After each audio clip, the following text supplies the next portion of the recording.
Hi, everyone. I'm John Failla, and welcome to the Golf Sustainability Podcast.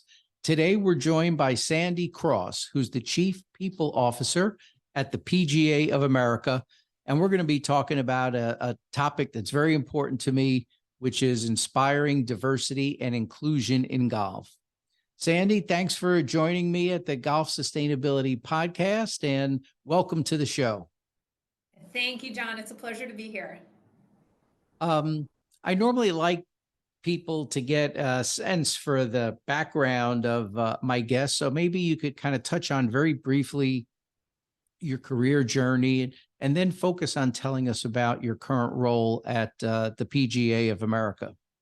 Sure, I'd be happy to. My undergraduate studies were at the University of Buffalo and my graduate studies at Kent State University in Ohio. And I studied pre-law and sport management, respectively, for undergrad and graduate studies. And coming out of graduate school, I thought I was going to work in college and university athletics because that's what I had been most familiar with as a college volleyball player for 4 years. But instead, I fell into, very fortuitously, a temporary assignment for 90 days at the PGA of America as the licensing administrator. And that blossomed into what's been really an incredible and beautiful career that I feel so fortunate to have. So, coming out of that licensing administrator position and client relationships and fulfillment, I had the opportunity to move into the partnership sales side of our business.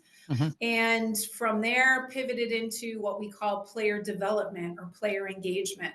And I led a Connecting with Her strategic initiative for the golf industry, where we were trying to bring more women into the sport and sustain them in the sport. And as I went about that work, John, in the gender space, if you will, that's what opened my eyes to the broader world of diversity and inclusion and the dozens of dimensions of difference that exist out there. So I went to our leadership and I indicated to them that I would like to begin to champion the diversity and inclusion effort for the PGA of America overall. This was back in 2014.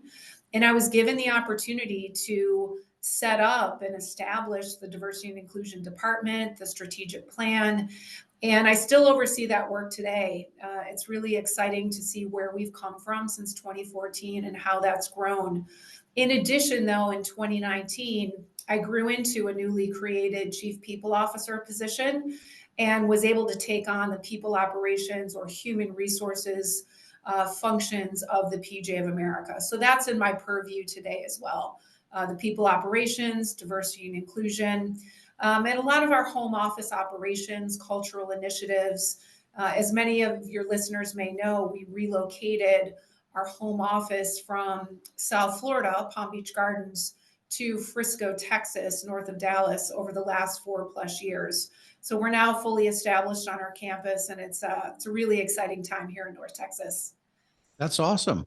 Well, congratulations. I didn't know that about you. So it's almost 10 years ago that you really started the movement, kind of programs and focus on diversity.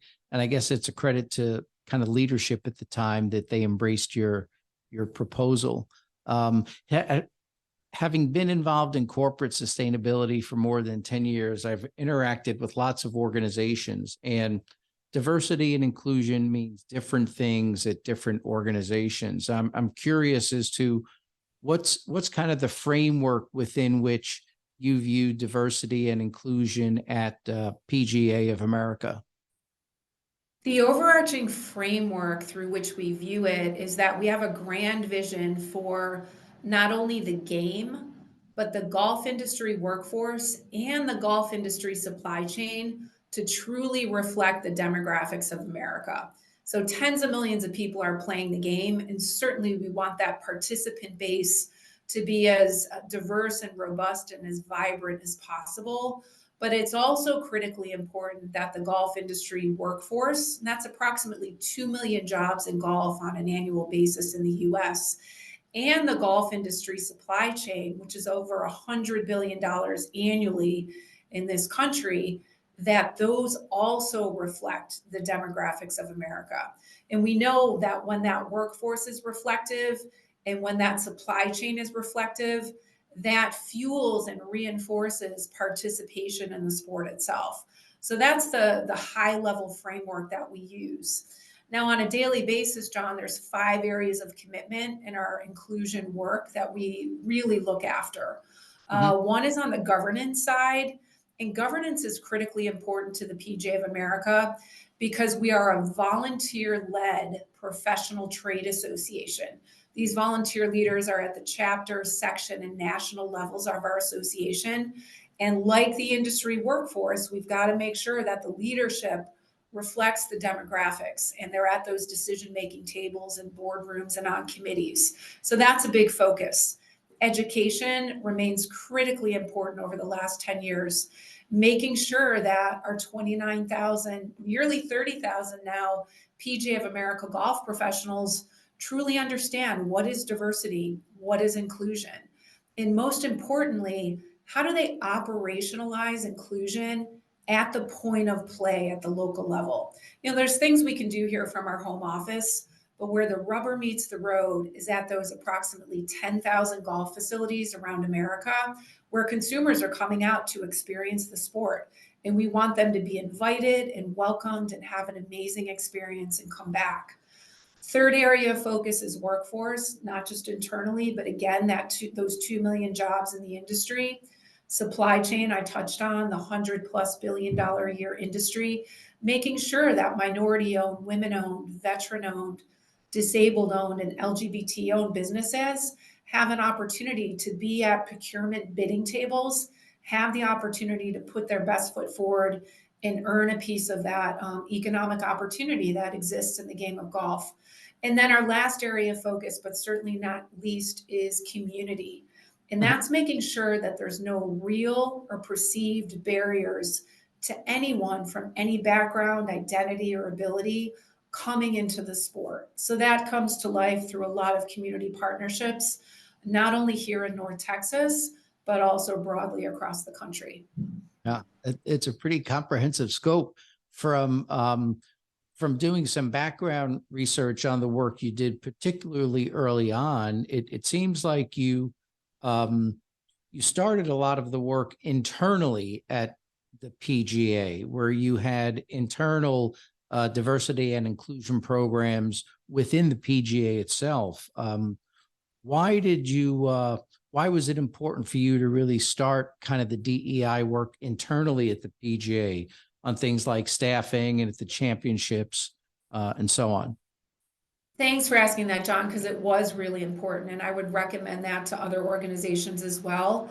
We took an approach of, let's make sure that we have our house in order first before we start preaching, if you will, to our PGA of America golf professionals or other external entities about how they should approach the space. We really thought it was important that we lead by example, set the tone, make sure that what I like to call the tone at the top was right, that our leaders were modeling the behaviors and the approaches that we were talking about. So that was really important. And I think it was effective too, that we could show early on some of the wins that we were having. I'll give you an example. I talked about our commitment to governance earlier on. And we launched in the beginning of our D&I journey a program called PGA Lead. And that's to identify PGA of America golf professionals from diverse backgrounds and put them through a 2-year emerging leaders development program to ready them to serve in the boardrooms, again, at the chapter, section, and national levels of our association. So Mhm. PGA Lead is one example of something that we started early on to show that we were identifying, developing, and preparing our own PGA members to be leaders, to be the future leaders of the association. Just one example. I'm happy to share more if you'd like. Yeah, excellent. Well, that work that you did internally has now clearly spread, right, to these other areas in terms of the broader golf industry workforce, the broader golf industry supply chain. Tell us about some of the things that the PGA is currently doing to advance diversity and inclusion throughout the entire industry. I know you've got programs for suppliers, for the workforce, for participants. Let's let's take a couple minutes on each dimension. That sounds great. We'll start with the workforce. On the workforce front, we have a charitable foundation at the PGA of America called PGA Reach. And through Reach, there's a strategic initiative that we call PGA Works. And that is to diversify that golf industry workforce. And we do that through the deployment of fellowships, scholarships, career exploration events, and also not in the foundation, but we have a program called PGA Job Match, where we are helping our prime suppliers at our major spectator championships tap local talent from diverse backgrounds in the host cities of our championships to have them work on those events, pre-event, during the event, and post-event. Mhm. And these programs that I'm sharing, John, have really, I think, in a lot of ways been an inspiration for the industry from a workforce development perspective. There's a broader initiative beyond the PGA of America, led by ourselves with the PGA Tour, the USGA, the LPGA, some of the other allied associations, a number of the equipment manufacturers, the TaylorMades and PXGs of the world, where everybody is all in. It's under an umbrella called Make Golf Your Thing. Mhm. And Make Golf Your Thing, similarly to the vision I shared at the outset of our discussion, is committed to the game, the workforce, and that supply chain mirroring those demographics of America. So back to workforce, your listeners and their contacts can take a look at makegolfyourcareer.org. That is the first time ever where the golf industry has come together and offered a singular destination for a job seeker to go and navigate what kind of is a daunting landscape of golf. If you want to work in the golf industry, you want to have a career in the business of golf, where do you start? Well, you can now go to makegolfyourcareer.org and find these different points of entry, these different jobs and careers that exist across a myriad of golf industry employers.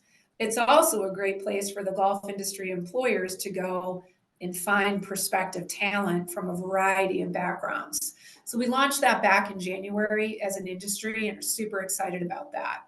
Similarly, on the procurement side, the Mhm. golf industry, through this Make Golf Your Thing initiative, we've launched a singular destination where businesses that need to procure goods and services, primarily in the golf industry, can go and find diverse owned suppliers. And this is under makegolfyourbusiness.org.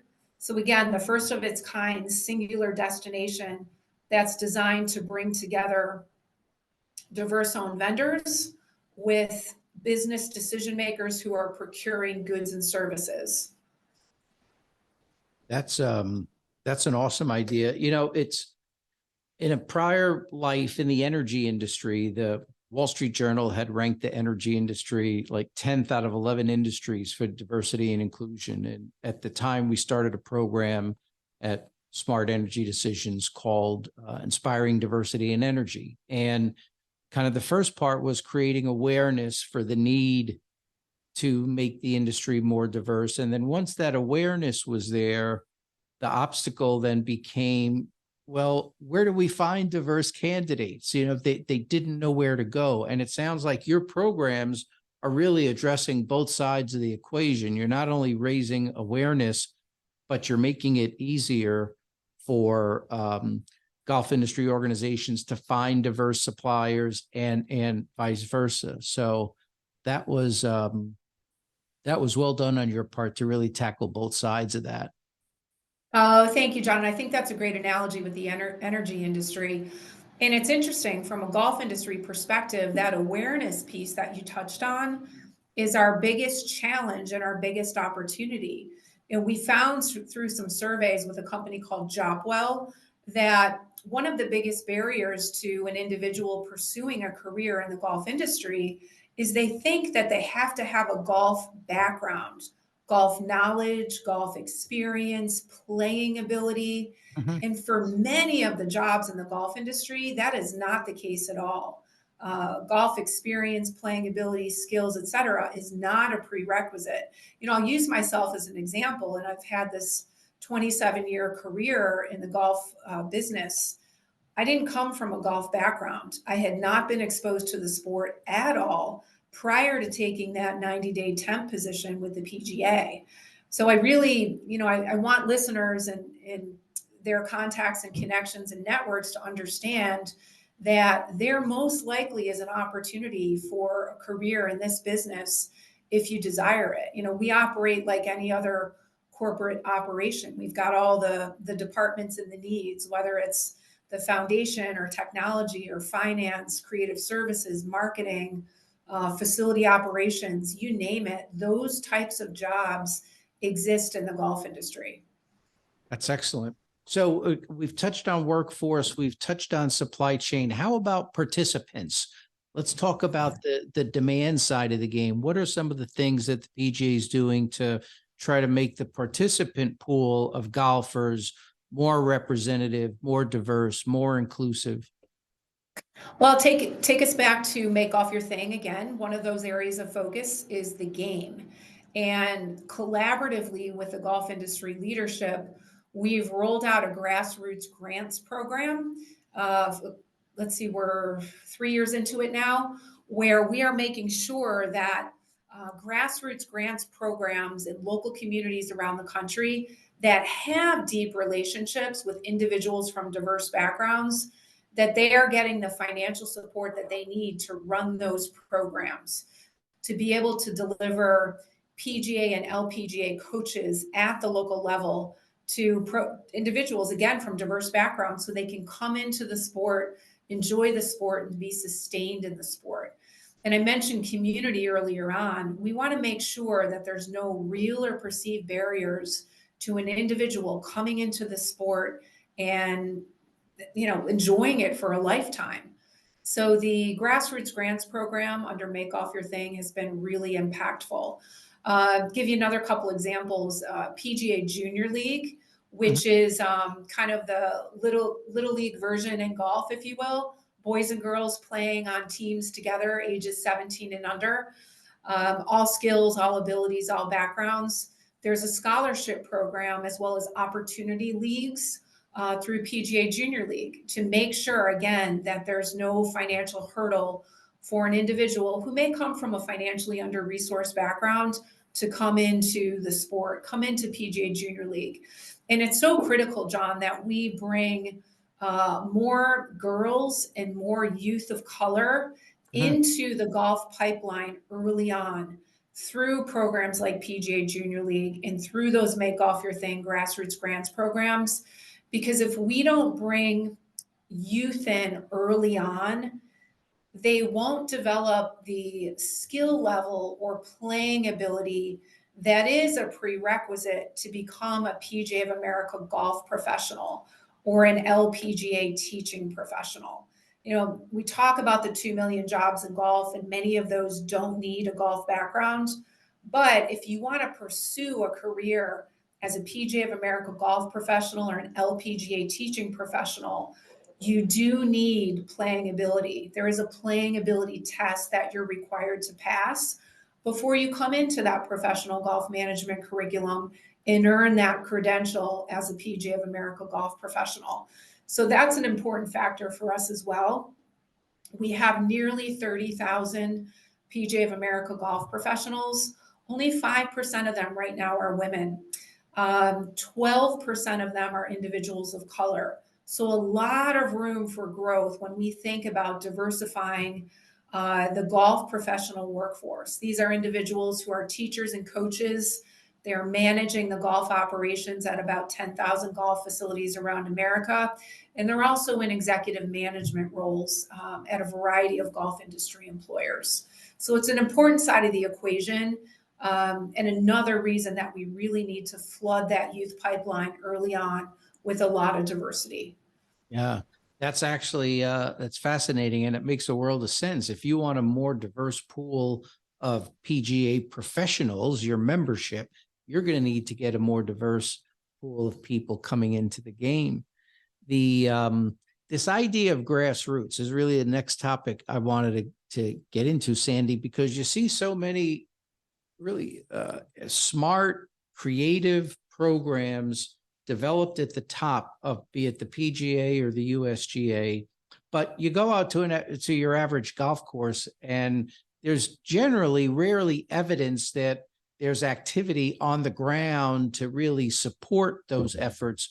What do you think is going to be necessary to get kind of grassroots execution and engagement against these very thoughtful promotions and programs? You mentioned the grant program. Maybe you could talk a little more about how you implement the grants program, or there may be some other thoughts that you have on what's going to be necessary to get more grassroots participation around these great programs that you're putting together. Sure. Some of the things that we really need to stimulate the efforts, one sounds so basic, but we have to make sure that we keep our foot steady on the gas, like we don't let up. Nothing can be like a one and done, like, oh, we pushed that thing out and we're done and now we're over here. We have to keep our foot steady on the gas as an industry and make sure that we're all rowing in the same direction together. It doesn't mean that the different golf entities can't have their own programs, and they do. But what are the things as an industry that we're committed to across game, career, and business, that workforce piece? That supply chain piece. Like, we have to steady on the gas, rowing in the same direction. And that has been the secret sauce, if you will, behind Make Golf Your Thing for the last 3 years. We're heading into our 4th year now. It's really hard to believe. But that's how we've been able to sustain and continue to deepen the impact. I think it's also really important that we market and communicate consistently and clearly to consumers from all backgrounds. We have to illuminate the pathways into the game, into the workforce, and into the supply chain, because they're not readily visible. Mhm. And as I touched on earlier, many consumers, particularly consumers from diverse backgrounds, come to this sport or don't come to this sport and this business due to some preconceived notions that may have been formed decades ago by their parents or their grandparents.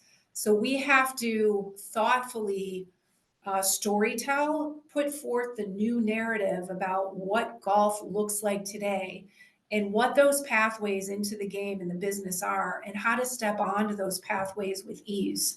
So it really takes a lot of communication, education, and again, steady on the gas. Okay. Well, listen, there's no question about your commitment in this space, and you've got great programs. And I really like this idea of grassroots grants, right? Because so often the obstacle to getting things done at the roots level is kind of funding and resources. And you're aware of that, and you've put this program in place to address that. So good luck with that, Sandy.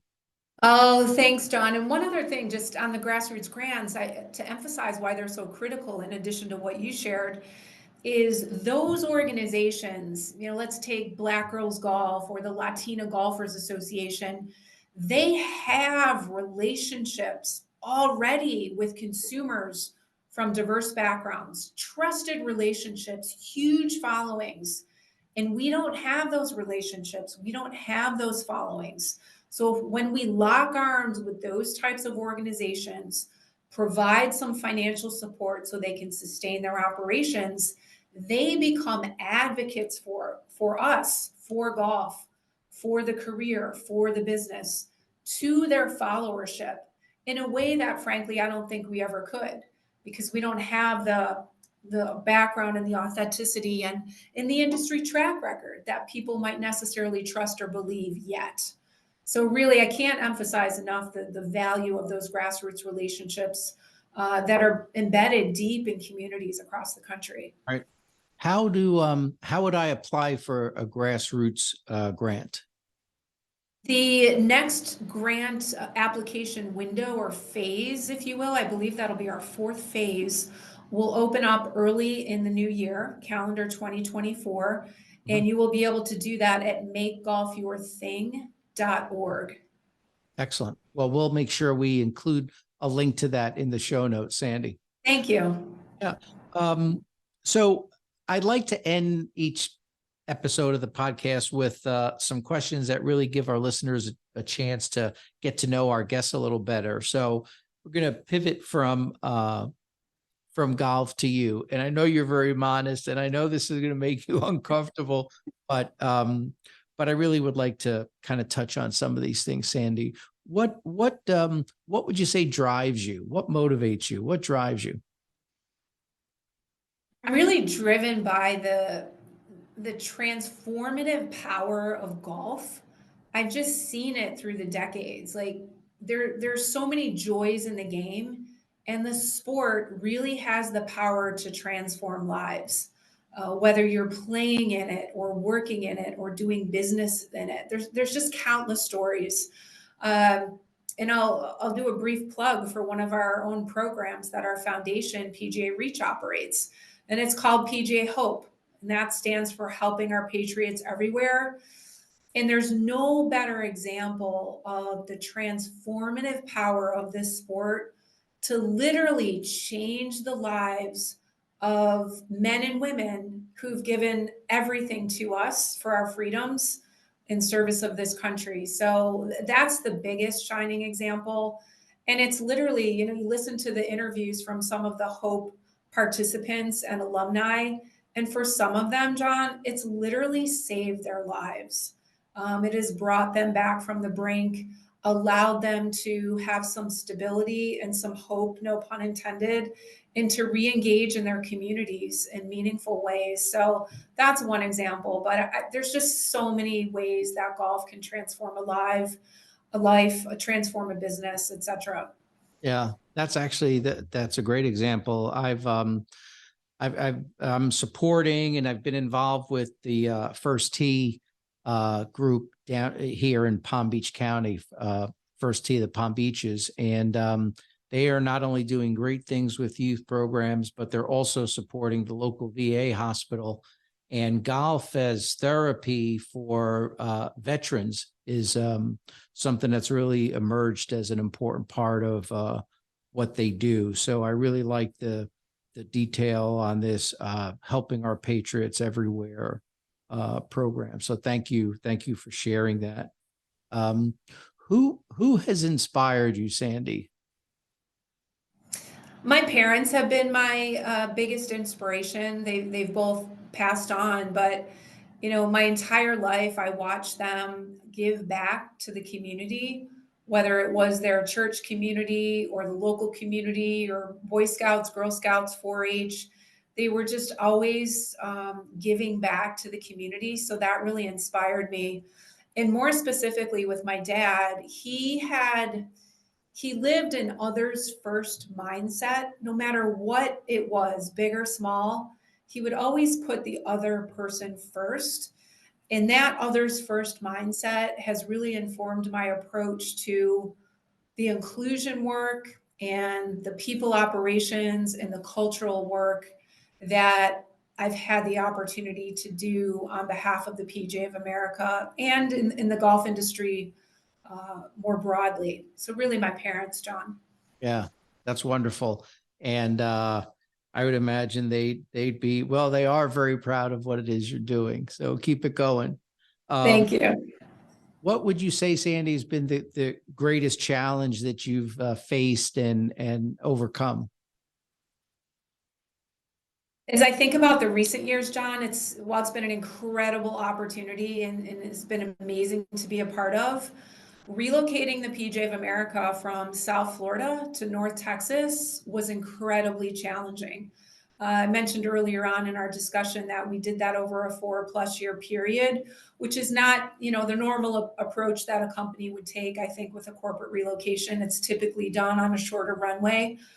We did it over a much longer runway, and we did it during the pandemic. And everyone's familiar with the pandemic and all that came with. So to do that corporate relocation during the pandemic and do it in a way that was very thoughtful to our employees, because our people matter to this entire operation. We can't exist without them. To do it in a thoughtful way, to do it in an equitable way, and balance what's best for the individual, but what was best for the business. And again, try to meet the individual and their family where they are, was incredibly challenging. I'd put it right up at the top of most challenging things in my career. Yeah, well, listen, relocating a company on a good day is a challenge, and the thought of having to do it during the pandemic's incredible.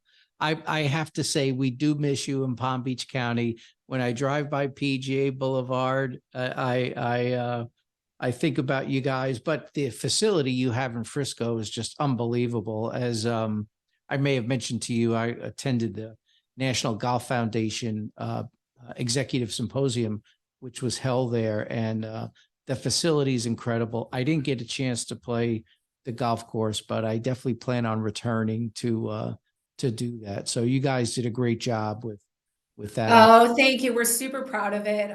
It's an incredible partnership with the Omni Hotels and Resorts and the city of Frisco. It's a unique public-private partnership, and it's a 660-acre campus. I hope you will be able to get back and play one or both of the golf courses, and also our newly opened PGA Coaching Center.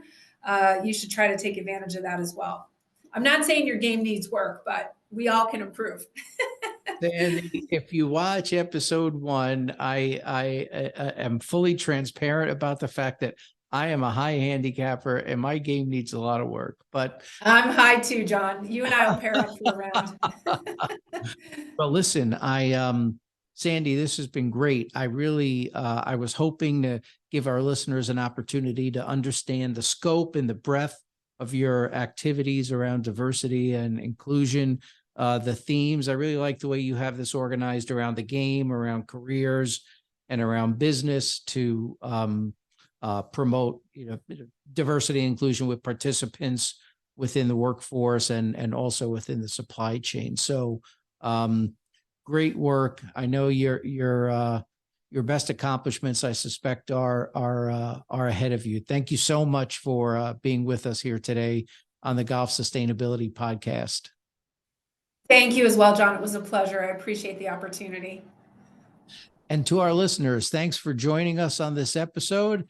If you enjoyed the conversation, please subscribe to the podcast on iTunes. You can also watch it on YouTube. Subscribe there to get notices of the video versions as they are released. Thanks very much for being a part of our community, and have a great day.